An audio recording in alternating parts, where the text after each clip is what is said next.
এই ডিআইওয়াইটি করতে গিয়ে খুব ছোটবেলার কথা মনে পড়ে গেল। ছোটবেলায় পুঁতি দিয়ে অনেক ধরনের অর্নামেন্টস বানাতাম। তার মধ্যে কালারিং নূপুর বানানো ছিল আমার অনেক পছন্দের। বাসায় থাকা কালবোর্ড দিয়ে আজকে এই ডিআইওয়াইটি করব। ছোট ছোট এই 4টি কালবোর্ড আমি হলুদ কালারের কাপড় দিয়ে মেকওভার করে নিলাম। তার উপরে কালারিংয়ের জন্য নীল কালার দিয়ে একটু কালার করে নিলাম।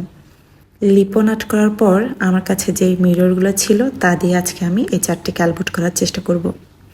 মিররগুলোকে বসিয়ে নিচ্ছি। এরপর আরেকটু কালারিংয়ের জন্য আমি চারপাশটা আবার একটু নীল কালার দিয়ে কালার করে নেব। হলুদ কাপড়টা একটু ঝাপসা লাগাতে আমি এই কালারটা করছি। নিজের হাতে বানানো যে কোনো জিনিসই নিজের কাছে খুবই অতুলনীয়। নিজের হাতে বানানো জিনিসগুলো অনেক দিন স্মরণে থাকে, মনে করিয়ে দেয় শৈশবের মতো সেসব দিনও। 4টি কালবোর্ডই মোটামুটি মেকওভার করা শেষ।